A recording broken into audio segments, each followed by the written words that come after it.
마음 스토리입니다.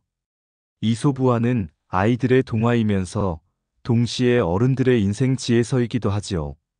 이제부터 들려드릴 우화는 당신의 마음을 편안하게 하고 잔잔한 위로와 깨달음을 전해드릴 것입니다. 오늘 밤 이야기 속에서 편안한 꿈을 만나보세요. 사자와 쥐. 깊고 푸른 숲 한가운데 울창한 나무 그늘 아래에 사자가 누워 있었습니다. 태양은 숲 위로 황금빛 햇살을 뿌리고 있었고 바람은 나뭇잎 사이로 조용히 스며들며 마치 자장가처럼 숲을 감싸 안았습니다. 사자는 오늘도 사냥을 마치고 든든하게 배를 채운 뒤 깊은 잠에 빠져 있었습니다. 숨소리는 천천히 오르내렸고 그 모습은 숲의 왕답게 거대하고도 위엄 있었습니다.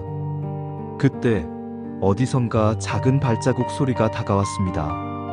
한 마리 작은 쥐가 먹이를 찾아 헤매다 사자 근처까지 오게 된 것이지요. 쥐는 사자를 보자마자 온몸이 굳었습니다. 거대한 갈기, 날카로운 이빨, 번쩍이는 발톱. 그야말로 숲의 왕이었으니까요. 하지만 쥐는 호기심을 이기지 못했습니다. 저렇게 크고 위대한 존재의 곁에 서본 적이 언제 있었던가? 잠든 틈에 살짝 구경만 하고 가자. 쥐는 두근거리는 가슴을 억누르며 조심스레 사자의 꼬리를 타고 올라갔습니다. 그리고 갈기 사이를 뛰어다니며 마치 커다란 숲 위를 달리듯 즐거워했습니다. 그러나 그 순간 사자가 몸을 뒤척이며 잠에서 깨어났습니다. 누구냐? 사자의 우렁찬 목소리에 숲이 쩌렁쩌렁 울렸습니다. 쥐는 꼼짝없이 잡혀 사자의 커다란 발 아래에 눌려버렸습니다. 사자의 눈빛은 번개처럼 날카로웠습니다. 감히 숲의 왕을 방해하다니, 너 같은 하찮은 것을 그냥 두어야겠느냐? 쥐는 두려움에 떨며 간절히 외쳤습니다. 사자님, 저를 용서해 주세요. 다시는 이런 짓 하지 않겠습니다. 혹시 알아요? 언젠가 제가 은혜를 갚을 날이 올지도요. 사자는 그 말을 듣고 한참을 웃었습니다. 내가 나에게 은혜를 갚는다고? 내 조그만 몸으로 무슨 힘이 있단 말이냐? 내 발톱 한 번만 움직여도 너는 흔적도 없이 사라질 터인데. 그러나 사자는 다시 쥐를 내려다보며 생각했습니다. 작다고 해서 하찮다고 해서 모두 없애야 하는 건 아니지. 게다가 저렇게 간절히 빌고 있으니 이번만은 봐주마. 사자는 쥐를 풀어주었습니다. 쥐는 감사 인사를 몇 번이고 하고는 바쁘게 숲속으로 사라졌습니다. 며칠 뒤 사자는 사냥꾼들의 덫에 걸리고 말았습니다. 강철처럼 단단한 밧줄이 사자의 몸을 꽁꽁 묶었습니다. 사자가 아무리 힘을 써도 날카로운 발톱으로 긁어도 밧줄은 끊어지지 않았습니다. 그 위대한 사자도 인간이 만든 덫 앞에서는 무력하기만 했습니다. 사자의 눈빛에는 두려움이 번지기 시작했습니다. 이 숲의 왕이 이렇게 끝나는 것인가? 그때 어디선가 작은 발자국 소리가 들려왔습니다. 바로 그때 풀려났던 쥐였습니다. 쥐는 사자의 고통스러운 모습에 주저하지 않았습니다. 작은 이빨로 밧줄을 갉아먹기 시작했습니다. 조금씩 조금씩 쥐는 지칠 줄 모르고 끈질기게 밧줄을 물어뜯었습니다. 한참이 흐른 뒤 마침내 밧줄이 끊어졌습니다. 사자는 자유롭게 몸을 일으켰습니다. 사자의 눈빛은 놀라움과 감동으로 가득 차 있었습니다. 정말 믿을 수 없구나. 네가 나를 구해줄 줄이야. 나는 네가 작다고 보잘것없다고 무시했는데 내 작은 몸이 내 생명을 살려주는구나. 쥐는 미소 지으며 말했습니다. 사자님, 제가 약속드렸잖아요. 언젠가 은혜를 갚을 날이 올 거라고요. 이 이야기는 우리에게 이렇게 말합니다. 아무리 작아 보이는 존재라도 세상에서 쓸모없는 이는 없습니다. 작은 힘도 때로는 큰 힘을 뛰어넘고 오늘의 작은 친절이 내일의 큰 은혜로 돌아옵니다. 당신 안에도 누군가를 살릴 수 있는 누군가를 웃게 할 수 있는 힘이 숨어 있습니다. 그리고 혹시 누군가를 돕는 일이 사소해 보이더라도 결코 헛되지 않습니다. 그 선한 마음은 반드시 돌아와 언젠가 당신을 지켜줄 것입니다. 이제 눈을 감고 속삭여 보세요. 나는 작지만 충분히 소중하다. 내가 베푼 작은 친절은 반드시 빛이 되어 돌아올 것이다. 오늘 하루도 고생 많으셨습니다. 이제 걱정은 내려놓고 숲의 고요함처럼 평온한 꿈속으로 걸어가 보세요. 새끼 양과 늑대. 맑은 아침, 숲속 시냇물가에 어린 새끼 양이 있었습니다. 작고 연약한 새끼 양은 물가에 고개를 숙여 시원한 물을 마셨습니다. 물에 비친 자신의 모습은 아직 어린 티가 가득했고 그 눈빛에는 순수함과 두려움 없는 평화가 깃들어 있었습니다. 오늘도 이렇게 맑은 물을 마실 수 있다니 참 행복하다. 새끼 양은 그렇게 생각하며 작은 미소를 지었습니다. 하지만 숲의 어두운 그늘 속에서는 배고픈 늑대가 소리 없이 다가오고 있었습니다. 눈빛은 번뜩였고 발걸음은 조심스러웠지만 마음속에는 탐욕이 가득했습니다. 저 순진한 새끼 양, 이제 곧 나의 먹잇감이 될 것이다. 늑대는 갑자기 모습을 드러내며 큰 소리로 으르렁거렸습니다. 이놈, 네가 감히 내 시냇물을 더럽히다니 무슨 죄를 지은 줄 아느냐? 새끼 양은 깜짝 놀라 몸을 떨며 대답했습니다. 늑대님, 저는 시냇물의 아래쪽에서 물을 마시고 있습니다. 당신은 위쪽에 계시니 제가 어찌 당신의 물을 더럽힐 수 있겠습니까? 늑대는 눈을 가늘게 뜨며 다시 억지를 부렸습니다. 그렇다면 작년에 내 형이 내게 무례를 저질렀지 않느냐? 새끼 양은 고개를 저었습니다.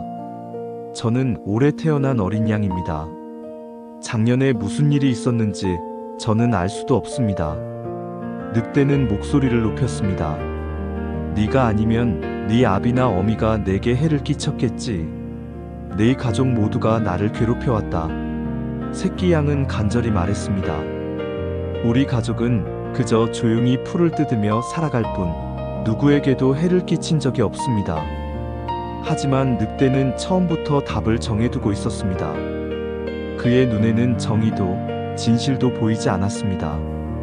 오직 굶주린 욕망만이 남아 있었습니다. 시끄럽다. 내 잘못은 분명하다. 네가 무슨 말을 하든 오늘은 내가 널 잡아먹을 것이다. 새끼 양은 눈물이 고인 채 마지막으로 속삭였습니다. 억울합니다. 저는 아무 잘못이 없습니다. 그저 물을 마시고 싶었을 뿐인데 이렇게 잡아먹히는 것이 제 운명인가요?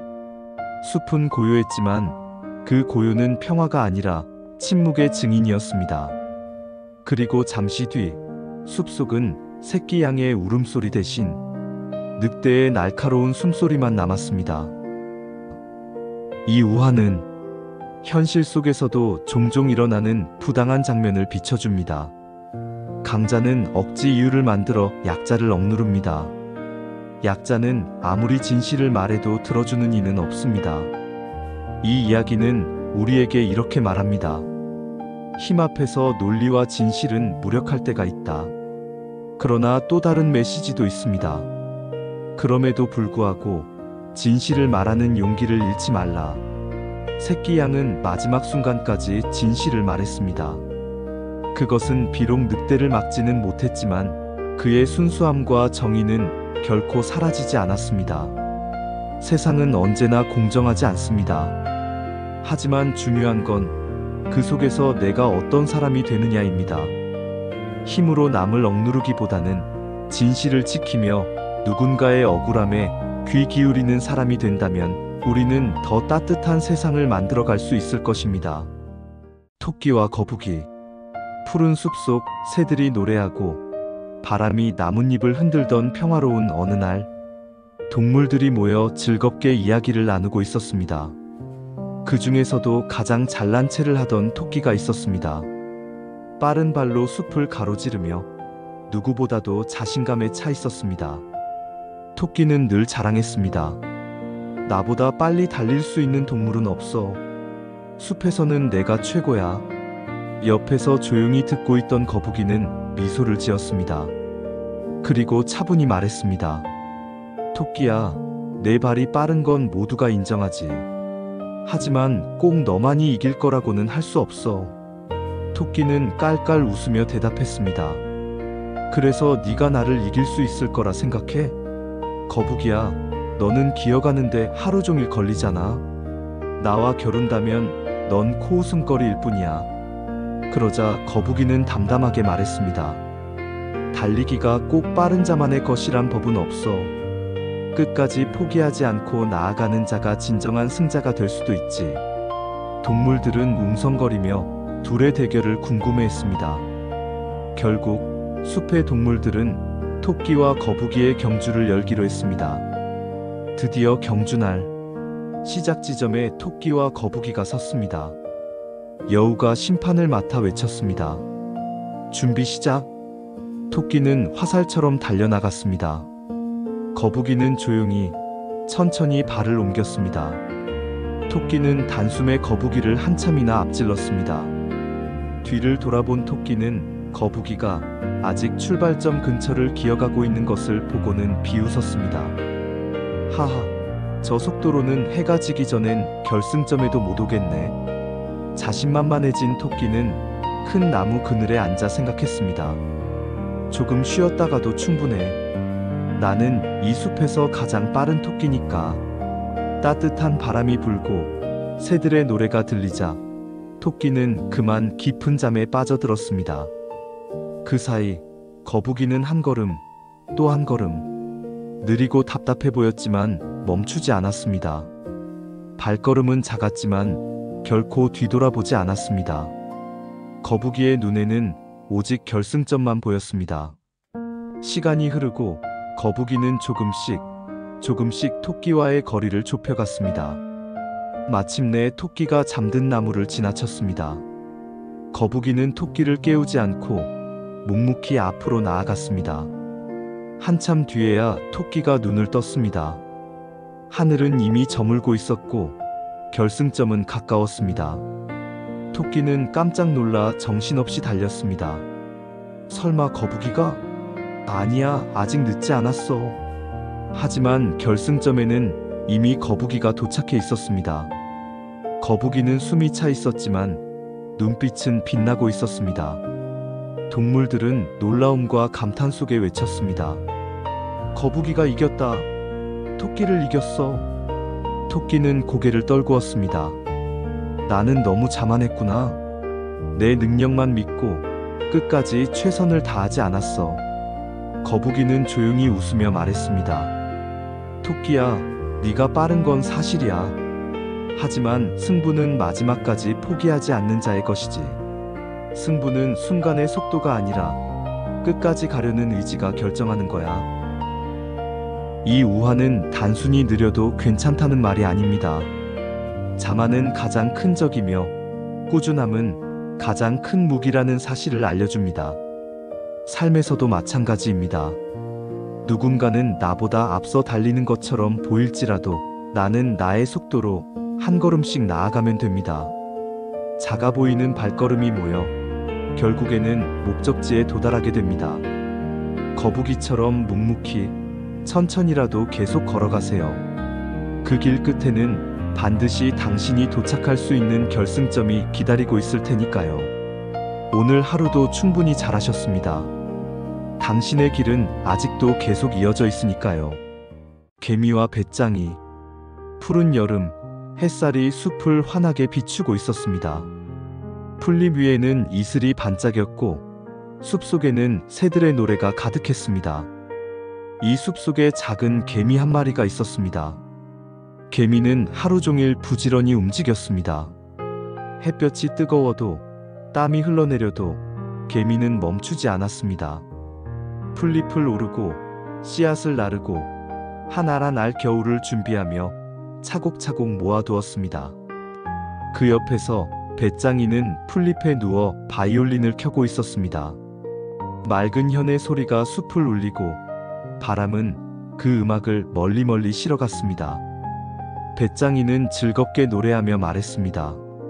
개미야, 너는 왜 그렇게 바쁘게 움직이니? 여름은 즐기라고 있는 계절이야. 잠깐 멈춰서서 음악도 듣고 노래도 부르며 쉬어가야 하지 않겠어? 개미는 짐을 이고 가다 멈추어 미소를 지으며 대답했습니다. 배짱이야, 내 노래는 참 아름답구나. 하지만 나는 겨울을 준비해야 해. 지금 힘들어도 그때를 위해 모아두지 않으면 얼어 죽을 거야. 배짱이는 웃으며 고개를 저었습니다. 겨울은 아직 멀었어. 그때 가면 뭔가 방법이 생기겠지. 인생은 지금 이 순간을 즐기는 거야. 그리고는 다시 악기를 켜고 즐겁게 노래하며 하루를 보냈습니다. 계절은 어느새 바뀌고 숲에는 가을바람이 불어왔습니다. 낙엽은 하나둘 떨어지고 숲속의 노래는 점점 사라졌습니다. 개미들은 여전히 바쁘게 움직였고 창고에는 알곡이 가득 쌓여갔습니다. 그리고 드디어 겨울이 찾아왔습니다. 눈은 끝없이 내리고 차가운 바람은 숲을 꽁꽁 얼려버렸습니다. 세상은 고요했지만 그 고요는 따뜻함이 아닌 얼어붙은 침묵이었습니다. 개미는 작은 집 안에서 따뜻한 보금자리를 만들고 모아둔 곡식을 꺼내 먹으며 겨울을 견뎌냈습니다. 밖은 눈보라가 몰아쳤지만 집안은 안전했습니다. 그러나 배짱이는 달랐습니다. 여름날 즐겁게 노래만 하던 그는 이제 차가운 눈 속에서 몸을 떨고 있었습니다. 굶주림은 그를 괴롭혔고 차가운 바람은 그의 힘을 점점 빼앗아갔습니다. 결국 그는 개미의 문을 두드릴 수밖에 없었습니다. 개미야, 나를 도와줄 수 있니? 나는 아무것도 준비하지 못했어. 너는 충분히 모아두었잖아. 조금만 나눠줄 수 있겠니? 개미는 잠시 창고를 돌아보았습니다. 곡식은 있지만 그 또한 다른 개미들과 함께 나누어야 했습니다. 개미는 배짱이를 안쓰럽게 바라보며 조용히 말했습니다. 배짱이야, 여름은 즐겁게 보낼 시간이기도 하지만 준비해야 할 시간이기도 해. 네가 그때 조금이라도 함께 움직였다면 지금 이 겨울은 달라졌을 거야. 삶은 순간을 즐기는 것도 필요하지만 다가올 날을 준비하는 지혜도 필요해. 배짱이는 눈을 감고 깊은 한숨을 내쉬었습니다. 그제야 깨달았습니다. 그렇구나, 나는 오늘만 보았지 내일을 보지 못했구나. 이 이야기는 단순히 부지런함과 게으름을 비교하는 것에서 끝나지 않습니다. 우리는 종종 배짱이처럼 지금만 즐기면 된다는 생각에 빠지기도 하고 또 어떤 때는 개미처럼 미래만 준비하다 현재를 잊어버리기도 합니다. 진정한 지혜는 그 균형을 아는 것입니다. 오늘을 충분히 즐기되 내일을 위한 작은 준비도 게을리하지 않는 것. 그것이야말로 겨울에도 따뜻하게 살아남는 길입니다. 오늘 하루를 돌아보세요. 나는 배짱이처럼 흘려보내지 않았는지 아니면 개미처럼 너무 바쁘게만 살진 않았는지. 잠들기 전 이 시간만큼은 잠시 배짱이처럼 노래하는 마음으로 그리고 내일을 준비하는 개미처럼 지혜로운 마음으로 따뜻하게 스스로를 감싸 안아 보시기 바랍니다. 여우와 포도. 한여름 숲은 온통 푸른 빛으로 가득했습니다. 바람은 나뭇잎을 흔들며 시원한 노래를 불렀고 풀벌레들은 작은 현악기를 켜듯 연주하고 있었습니다. 그 숲속을 한 마리 여우가 지쳐 걸어가고 있었습니다. 며칠 동안 먹을 것을 구하지 못한 탓에 여우의 배는 홀쭉했고 그의 발걸음은 무겁기만 했습니다. 오늘은 꼭 먹을 걸 찾아야 해. 이렇게 굶다간 힘을 잃고 말겠어. 그때 여우의 눈에 믿기 어려운 광경이 들어왔습니다. 큰 포도 넝쿨이 울타리처럼 뻗어 있었고 그 끝에는 탐스러운 포도송이가 주렁주렁 매달려 있었습니다. 햇빛을 받아 보석처럼 빛나는 포도알. 포도 껍질은 탱탱하게 빛나며 금방이라도 달콤한 즙이 흘러나올 듯 했습니다. 여우는 군침을 삼켰습니다. 저 포도만 있다면 배도 부르고 갈증도 사라지겠지. 여우는 뒷다리를 굽혔다가 힘차게 점프했습니다. 앞발을 길게 뻗었지만 포도는 그의 손에 닿지 않았습니다. 여우는 다시 달려와 뛰어올랐습니다. 그러나 포도는 여전히 너무 높았습니다. 몇 번이고 시도했습니다. 이번에는 꼭 잡을 수 있을 거야. 그러나 매번 조금 모자랐습니다. 손끝에서 포도송이는 멀리 달아나는 듯했고, 그럴수록 여우의 가슴에는 답답함과 분노가 차올랐습니다.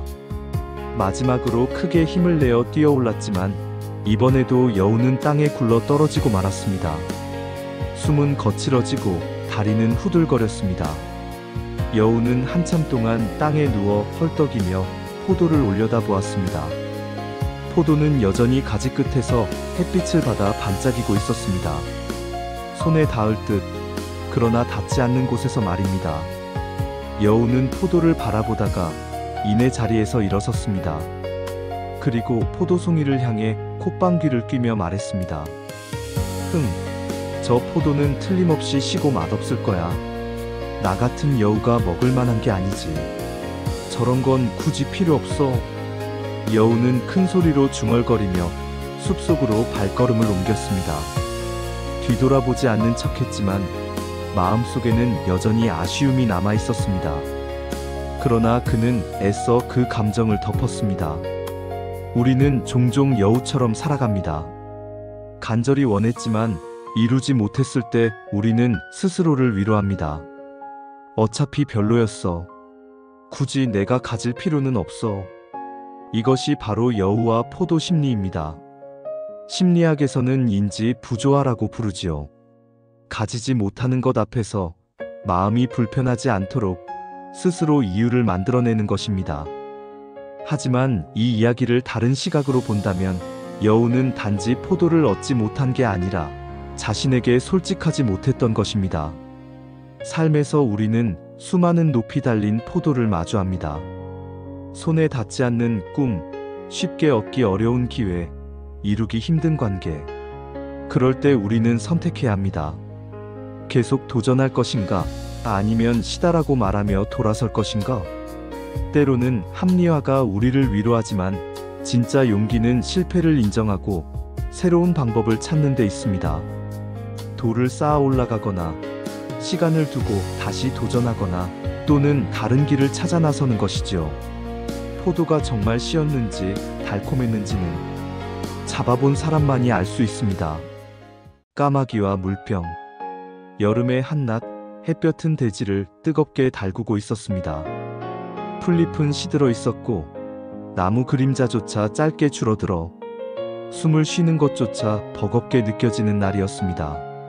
숲속을 날아다니던 한 마리 까마귀가 있었습니다. 까마귀는 며칠째 비를 만나지 못했습니다. 하늘은 맑고 땅은 바싹 말라 작은 웅덩이조차 보이지 않았습니다. 목이 너무 마르다.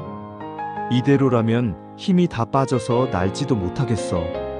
까마귀는 타는 듯한 갈증에 괴로워하며 숲을 헤매었습니다. 그러던 어느 순간 햇빛에 반짝이는 유리병 하나가 눈에 들어왔습니다. 사람들이 버리고 간 물병이었습니다. 까마귀는 기쁜 마음에 곧장 내려앉았습니다. 병 속에는 분명 물이 있었습니다. 투명한 물방울이 바닥에 고여 까마귀의 갈증을 풀어줄 듯 보였습니다. 까마귀는 부리로 병 속을 쪼아보았습니다. 하지만 병 목은 너무 좁고 길었습니다. 아무리 부리를 넣으려 해도 물은 닿지 않았습니다. 까마귀는 날개를 퍼덕이며 안타깝게 외쳤습니다. 이렇게 가까이 있는데 어째서 마실 수가 없는 거지? 까마귀는 여러 방법을 시도했습니다. 병을 부리로 쓰러뜨리려 해보았습니다. 하지만 병은 생각보다 무겁고 단단했습니다.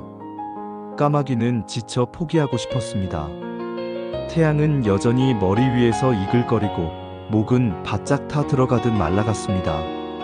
그러나 까마귀는 잠시 하늘을 바라보다가 마음을 다잡았습니다. 아니야, 포기할 수 없어. 방법은 반드시 있을 거야. 힘이 아니라 지혜를 써야 해. 까마귀는 주변을 살펴보았습니다. 그리고 땅에 흩어진 작은 조약돌들을 발견했습니다. 문득 까마귀의 눈빛이 반짝였습니다. 그래, 저 돌멩이를 병 속에 넣으면 물이 위로 차오르지 않을까? 까마귀는 곧장 부리로 돌멩이를 하나 집어 병 속에 떨어뜨렸습니다. 툭! 물이 조금 올라왔습니다. 까마귀는 다시 돌멩이를 물어다 넣었습니다. 툭툭! 물이 점점 위로 올라왔습니다. 까마귀는 지칠 줄 모르고 돌멩이를 물어날랐습니다. 툭툭툭! 조금씩, 아주 조금씩 물이 차오르더니 마침내 까마귀의 부리에 닿을 만큼 높아졌습니다. 까마귀는 고개를 숙여 시원한 물을 마셨습니다. 목을 타고 흘러내리는 물은 세상에서 가장 달콤했습니다. 갈증은 사라지고 힘이 돌아왔습니다. 까마귀는 하늘을 향해 날개를 활짝 펼치며 외쳤습니다. 힘으로는 할 수 없었던 일이 작은 지혜로 가능해졌어. 때로는 힘으로도 운으로도 안 되는 일이 있습니다. 하지만 지혜와 끈기를 모은다면 불가능해 보였던 문제도 해결할 수 있습니다. 까마귀가 한 번에 병을 깨부수려 했다면 실패했을 것입니다. 그러나 작은 돌멩이 하나하나가 모여 결국 갈증을 해결해 주었습니다. 삶도 그렇습니다. 큰 성취는 단숨에 이루어지지 않습니다. 매일 조금씩 쌓아 올리는 작은 노력이 결국 원하는 것을 이룰 수 있는 힘이 됩니다. 오늘 하루 혹시 당신 앞에도 손에 닿지 않는 물병 같은 문제가 있지 않았나요? 아무리 애써도 닿지 않을 것 같은 목표, 쉽게 열리지 않는 기회 말입니다. 그럴 땐 까마귀를 기억하세요. 조금씩 꾸준히 지혜롭게 오늘 올려놓은 작은 돌 하나가 내일은 당신의 목을 축여줄 단비가 될 것입니다. 양치기 소년. 산자락 아래 작은 마을이 있었습니다.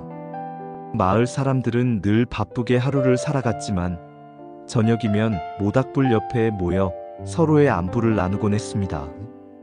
그런 마을에는 양떼를 돌보는 소년이 한 명 있었습니다. 소년은 아직 어렸습니다. 아버지를 따라 양치기를 배우고 있었지만 장난기가 많고 가만히 있기를 어려워했습니다. 양떼를 몰고 초원에 올라가면 처음엔 풀을 뜯는 양들을 보며 즐거웠습니다. 하지만 시간이 조금만 지나면 지루함이 몰려왔습니다. 바람은 산들거리며 불고 새들은 멀리서 지저귀었지만 넓은 들판에 혼자 앉아있자니 외로움이 가슴을 가득 채웠습니다. 아, 오늘도 이렇게 하루 종일 혼자 양만 지켜야 하나? 재미있는 일은 없을까? 소년은 잠시 생각하다가 문득 장난스러운 웃음을 지었습니다. 그리고 큰 소리로 외쳤습니다. 늑대다. 늑대가 나타났다. 도와주세요. 마을 사람들은 깜짝 놀랐습니다. 부엌에서 일을 하던 아주머니도 밭을 갈던 농부도 모두 손에 들던 일을 멈추고 들판을 향해 달려갔습니다.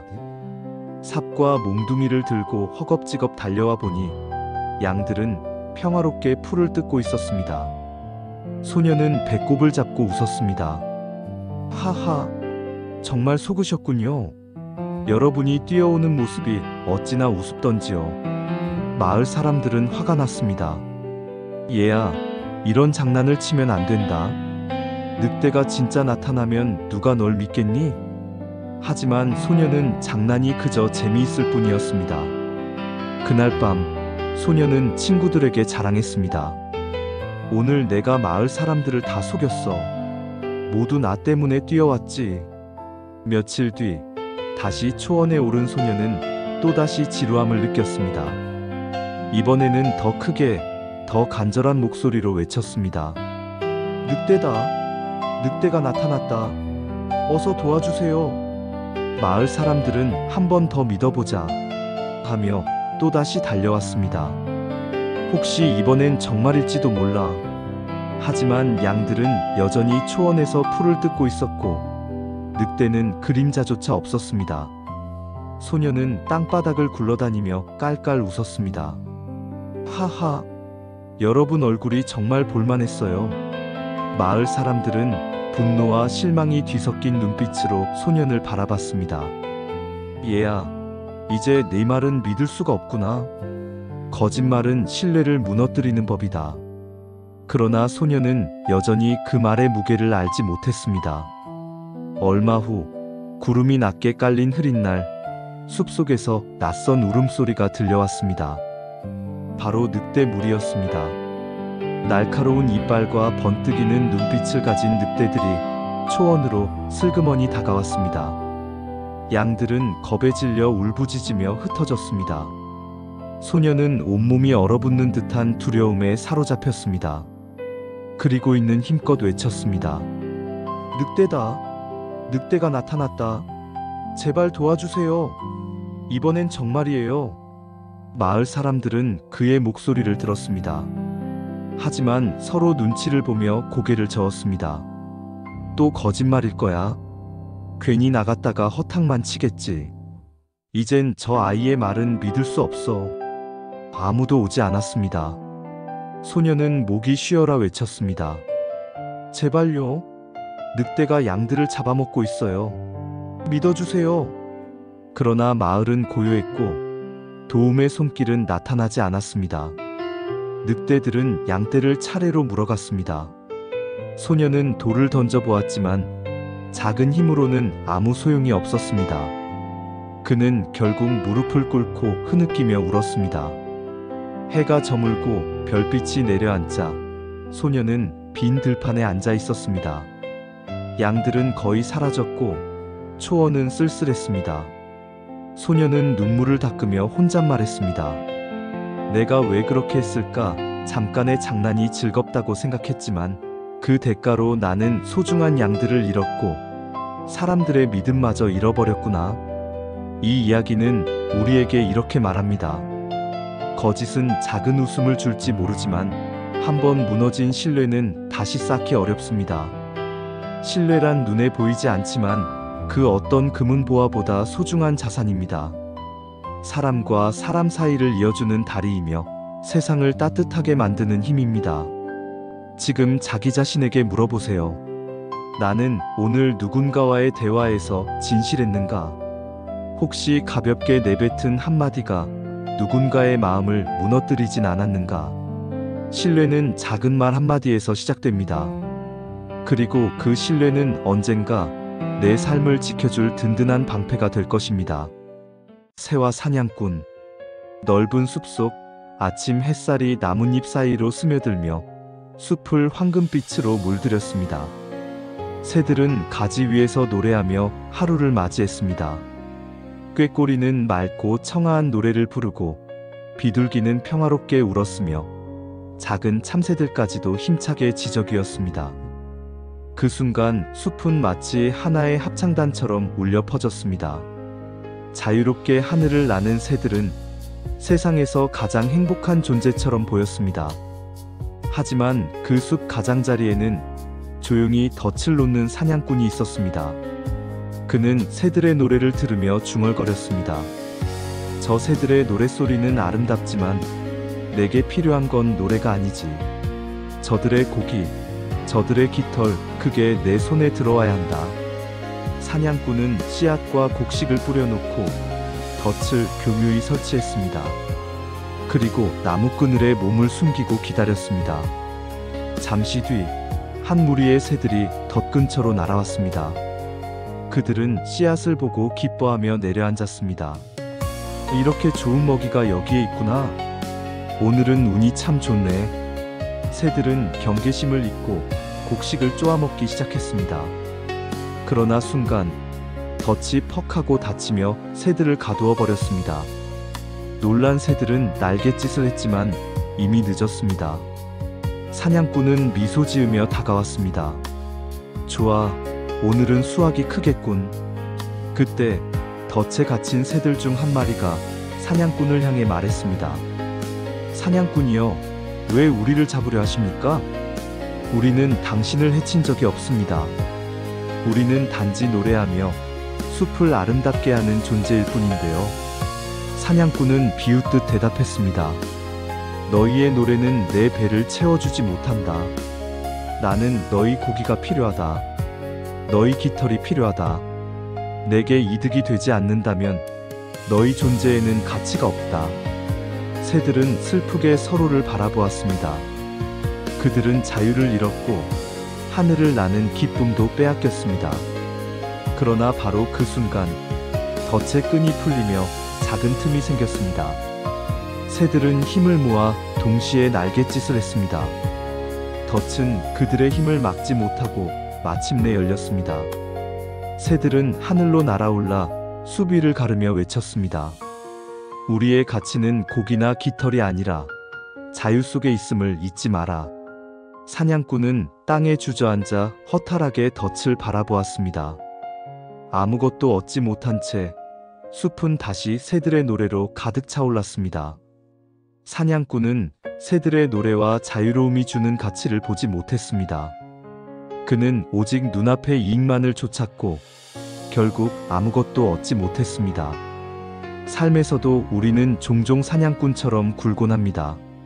순수한 아름다움과 자유를 있는 그대로 즐기기보다는 이것이 내게 무슨 이익을 줄까?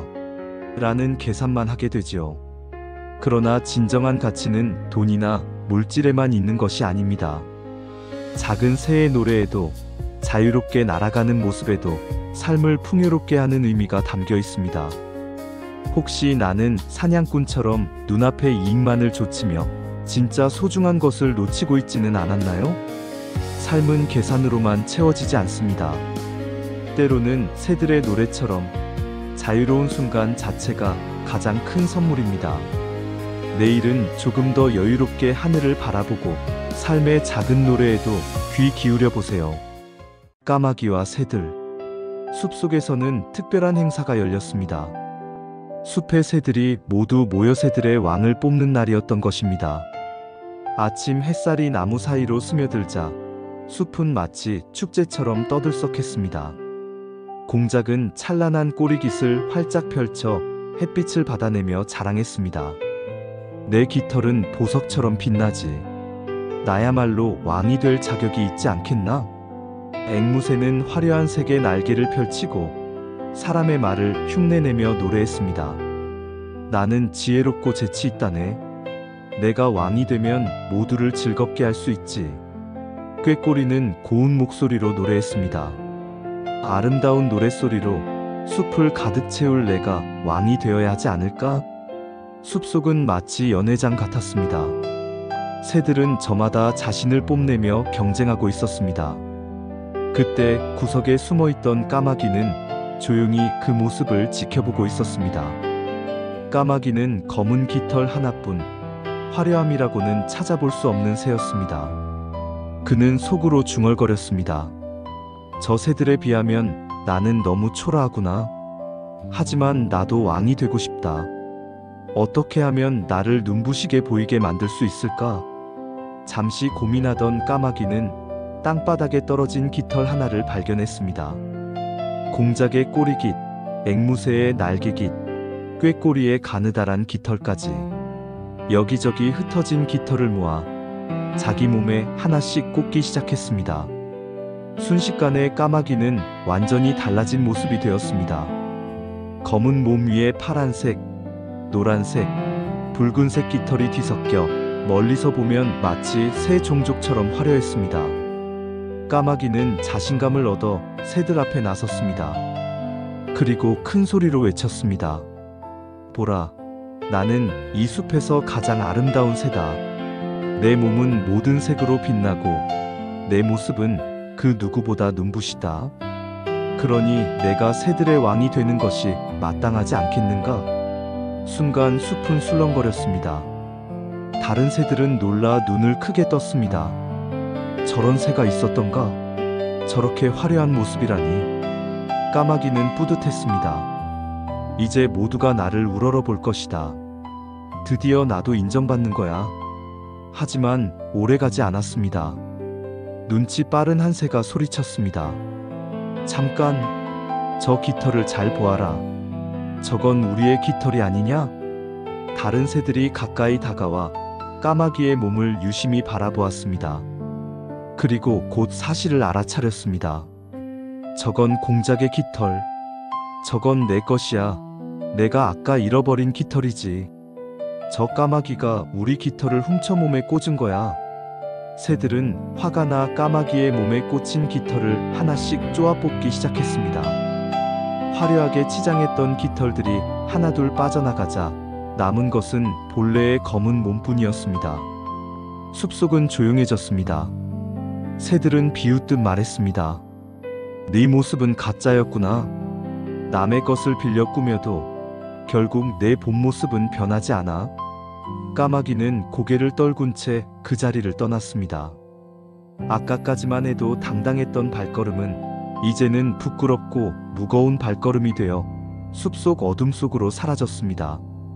남의 것을 빌려 화려해 보일 수는 있지만 진정한 아름다움은 가식이 아닌 있는 그대로의 나 자신에서 나옵니다.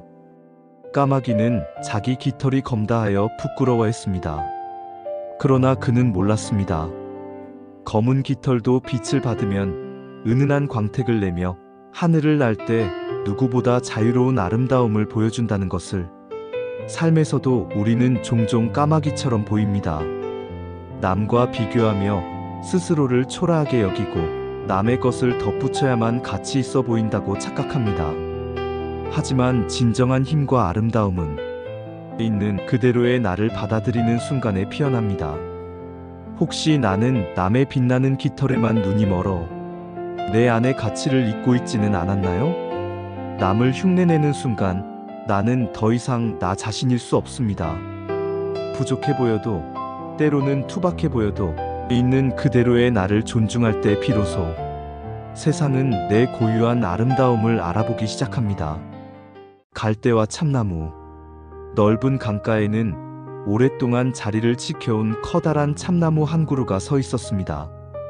굵은 줄기, 하늘로 뻗은 가지, 그 웅장한 모습은 숲의 왕처럼 당당했습니다. 참나무는 스스로를 자랑스럽게 여겼습니다. 나는 누구보다 강하다. 수백 년의 세월 동안 이 자리를 지켜왔지. 바람이 분다고 해서 내가 쓰러질 리 없다. 그 참나무 옆에는 가는 갈대 숲이 자라고 있었습니다. 갈대는 언제나 고개를 숙이고 바람이 불면 쉽게 흔들렸습니다. 참나무는 그런 갈대를 보며 비웃곤 했습니다. 갈대야, 넌 어찌 그리 나약하냐? 바람이 조금만 불어도 흔들리고 고개를 푹 숙이니 말이다. 내 모습을 좀 보아라. 나는 굳건히 서서 어떤 바람에도 맞서 싸운다. 이게 바로 강인함이고 진짜 용기지. 갈대는 조용히 속삭였습니다. 참나무님, 당신이 강한 것은 사실입니다. 하지만 바람 앞에서 굽히는 것이 꼭 나약한 것은 아니에요. 때로는 꺾이지 않기 위해서 몸을 낮추는 것이 필요하지요. 참나무는 크게 웃으며 대답했습니다. 하하, 변명은 그만두어라. 나는 하늘을 찌르는 나무, 너는 그저 흔들리는 풀일 뿐이다. 강한 자와 약한 자의 차이는 언제나 분명한 법이지. 그러던 어느 날 하늘에 먹구름이 몰려들었습니다. 바람은 점점 거세졌고 마침내 거대한 폭풍이 몰아쳤습니다. 강가의 모든 것이 흔들리고 강물조차 소용돌이쳤습니다. 참나무는 이를 악물며 굳세게 서 있었습니다. 나는 절대 쓰러지지 않는다. 폭풍 따위가 감히 나를 무너뜨릴 수는 없다. 하지만 바람은 점점 더 강해졌습니다. 가지가 꺾이고 잎이 흩날렸습니다. 거대한 몸통조차 흔들리기 시작했습니다. 마침내 뿌리까지 흔들리더니 참나무는 쩍하는 소리와 함께 굉음을 내며 강물 옆으로 쓰러지고 말았습니다. 반면 갈대는 폭풍 속에서 이리저리 흔들렸습니다. 휘청거리고 바닥에 닿을 만큼 몸을 숙이기도 했습니다. 그러나 바람이 잠잠해지자 갈대는 다시 고개를 들고 바람이 지난 자리를 바라보았습니다. 참나무는 강한 듯 했지만 결국 꺾이고 말았습니다. 갈대는 나약해 보였지만 끝내 꺾이지 않았습니다. 갈대는 쓰러진 참나무를 바라보며 조용히 속삭였습니다. 강하다는 것은 꼭 꺾이지 않는 것이 아니에요. 때로는 굽히고 낮추고 바람을 받아들이는 것이 진정 오래 살아남는 길이랍니다. 이 짧은 우화는 단순한 자연의 풍경을 넘어 우리 삶 속에서도 깊은 메시지를 전합니다. 우리는 종종 참나무처럼 서 있으려 합니다. 강해야 한다고, 흔들리면 안 된다고, 꺾이지 않아야 한다고 믿습니다. 하지만 세상에는 우리가 어찌할 수 없는 거센 폭풍이 찾아옵니다. 그럴 때마다 꿋꿋이 버티는 것이 언제나 답은 아닙니다. 때로는 갈대처럼 낮추는 용기, 잠시 굽히는 지혜가 필요합니다. 그 순간이 지나면 우리는 다시 일어나 고개를 들 수 있으니까요. 요즘 나는 너무 강해지려 애쓰다가 오히려 스스로를 지치게 하진 않았나요? 내일은 갈대처럼 조금 더 유연하게 살아보는 건 어떨까요? 상대의 말에 귀를 기울이고 내 마음에도 잠시 여유를 주며 폭풍 앞에서 한 걸음 물러설 줄 안다면 그것이야말로 진정한 강함일 것입니다. 북풍과 태양. 하늘에는 두 존재가 살고 있었습니다. 세상을 얼리고 휘몰아치던 거친 바람의 주인 북풍, 그리고 세상을 비추고 따스하게 감싸 안던 빛의 주인 태양. 둘은 늘 다투곤 했습니다. 세상에서 가장 강한 힘은 나다. 북풍은 으르렁거리듯 말했습니다. 네가 아무리 따뜻하다 한들 내가 분노하여 불면 나무가 뽑히고 바다가 뒤집힌다. 사람들은 내 앞에서 몸을 떨며 도망가지 않느냐? 태양은 고요하게 미소 지으며 대답했습니다. 내 말이 맞다. 내 힘은 강렬하고 두려움을 준다. 하지만 진정한 힘은 두려움이 아니라 마음을 움직이는 데 있단다. 북풍은 비웃듯 소리쳤습니다. 마음을 움직인다? 헛소리. 세상은 힘이 강한 자의 것이다. 오늘 누가 더 강한지 증명해보자. 그 순간 땅 위로 한 여행자가 지나가고 있었습니다. 몸에는 두꺼운 외투를 걸친 채 먼 길을 걸어가고 있었지요.